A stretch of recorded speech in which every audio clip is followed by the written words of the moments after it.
So I'm going to start out slightly controversially and say that I think all of you who are tech disruptors and entrepreneurs need to understand how important it is to reinvent marketing. And why is this? I think marketing has to now play a role in the bigger corporate strategy. I think marketing has been pushed down to be a function in the company. It's to sell products, and it loses its ability to make change. And I think many of you have been part of disrupting media. You've been part of inventing brands, The Honest Company, et cetera, that have really disrupted the bigger players in the market. But the most important thing I want to say is that the media services sector has to be fundamentally reinvented as well. That means Edelman, WPP, and all the other players in the business.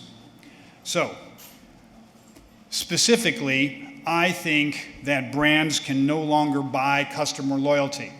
No matter how much money is spent, brands have to actually earn it with action. And a good example of this is what CVS, the drugstore chain, did last year when they decided to get out of the tobacco business. Altogether, they said, we're not having tobacco on the shelves of our stores. That's $2 billion out of $40 billion in revenue. What did they get for it? They moved up from fourth place to first place among drugstore retailers in consumer preference. So they gained hugely from it in being able to reposition the company. But it was an action, it wasn't simply marketing. So I'm going to make the case today about the reinvention of marketing based on 4 revolutions. The first is something that I know a lot about because it's trust. We do a trust study every year, 17 years. There's never been a bigger gap in trust between the mass population and the elite population. What's happened is a catastrophic destruction of trust in institutions. In fact, it used to be a pyramid of influence, elites at the top, mass basically believing what the elites said because they were better educated, had better information. That's totally not true anymore. The elites also were supposed to have the backs of the mass. Not so. They're mad. So what's happened is the rise of a person like yourself as the most credible spokesperson. It's no longer a celebrity, it's not a CEO, and it's not a government leader. An average person is twice as believable as any of those people. And trust is conveyed horizontally, not vertically. Therefore, it's peer-to-peer and cannot be bought.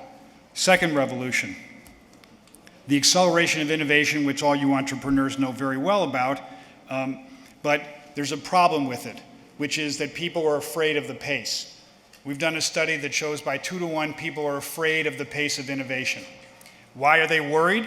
Well, 1, they're worried about employment. 2, they're worried about pension and other things that come with it.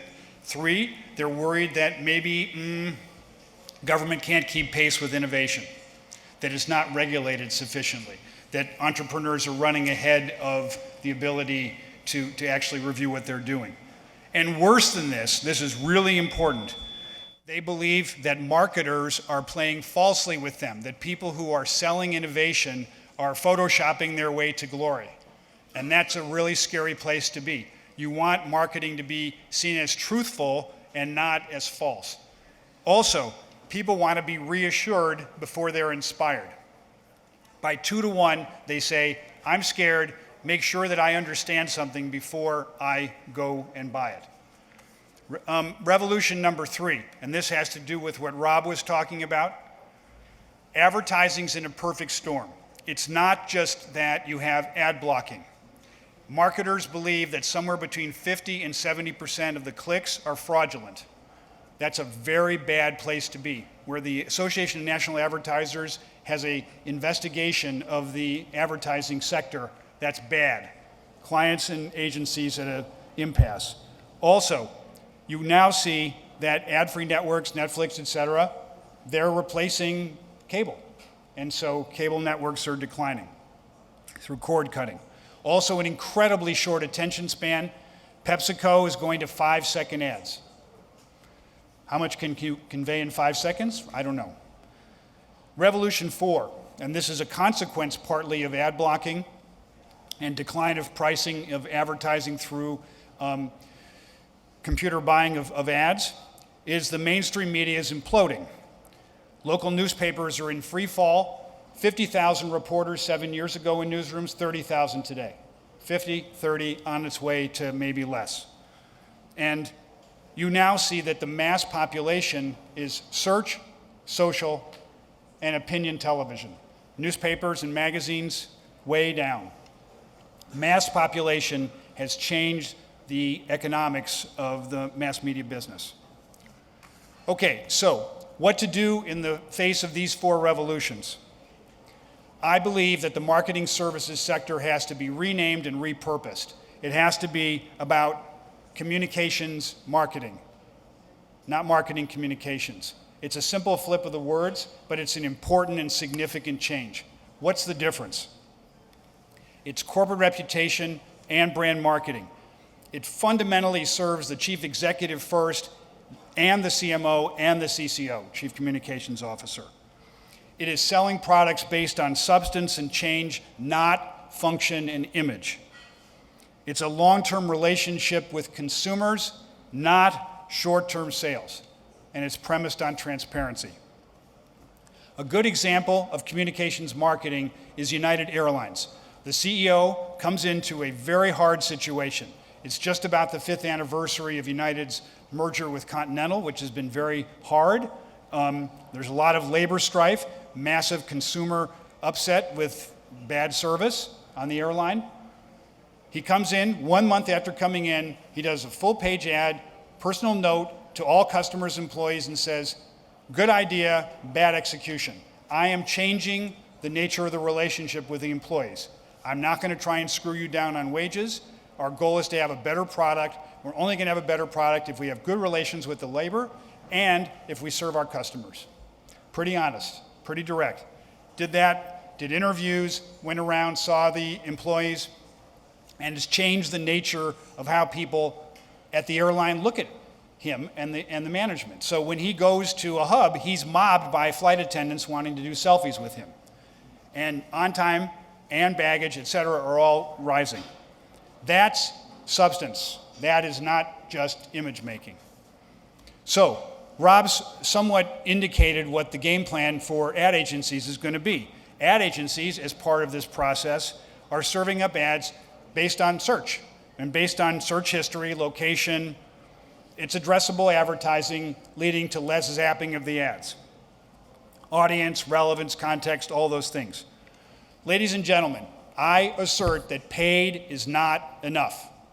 Paid cannot get you to where you want to go, particularly if you're an entrepreneur-led business. You don't have enough money to do against the establishment companies. You have to do it differently. Clients have to take a different approach. You've got to reallocate your marketing spend towards earned and owned media. And your goal should be buzz, trend, and context. And your method should be storytelling. At the present, what I do in the marketing context represents only 8% of spend. 92% goes to advertising, media buying, and digital. Most of digital being advertising. And we have changed our corporate strategy to become a communications marketing firm, not just a PR firm. How and why are we doing this? Well, one, we want to have research at the core. PR has never used research. PR has used research to make publicity for studies. That is crazy. PR has to do research in the same way that ad agencies have done it. Who needs the content? Where are they located? And go to a push model instead of a pull model for content. Second, on content. I believe that every one of you who's running a company out here should consider yourself running a media company. This may be heresy for those of you in the media, but everybody has to become a publisher. Mainstream media is squishing, and there's a diaspora of media opportunity. You've got to have content that is earn-centric, social by design, and intelligently promoted by paid.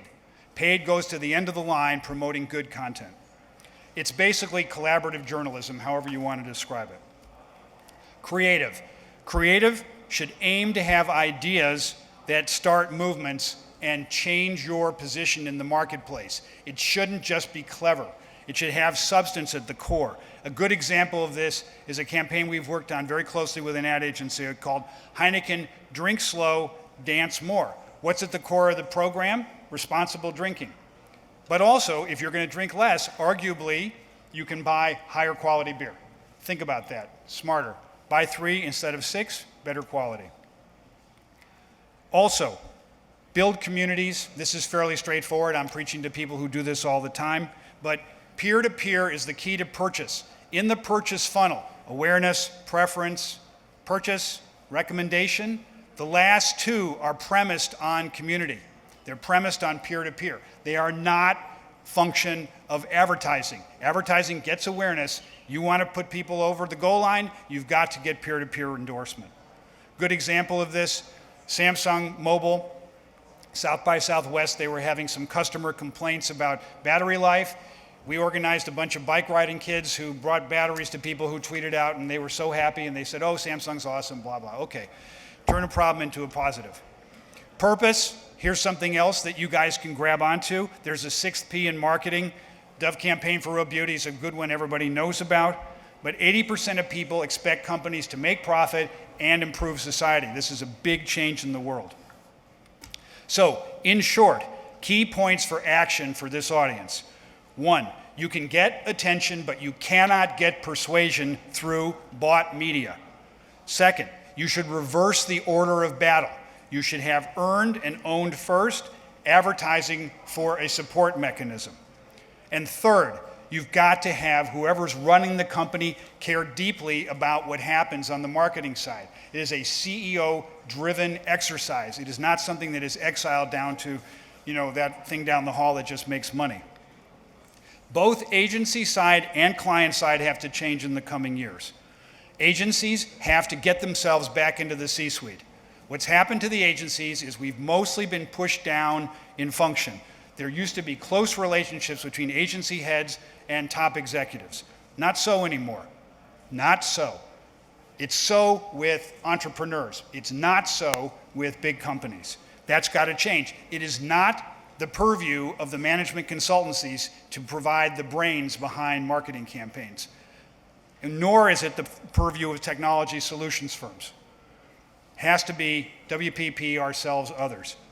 Also, clients have to understand that chief communications officers and CCOs have to work together. They should not work separately. That's crazy and a mistake. Conclusion. Marketing has to aim for game change. It's a competitive landscape. Entrepreneurs get this, in fact, better than big companies. Marketing is not for the next quarter. Marketing is for 5 and 10 years. There has to be a revolution, therefore, in the marketer's mindset. A good example is Jeff Immelt, GE. Linda's going to speak just after this, but Eco-Imagination was a brilliant idea of green equals green, but also it now represents 25% of the company's sales because they are able to get a price premium for a green approach to product innovation. So, ladies and gentlemen, thank you for listening to me. I'll take any questions you might have.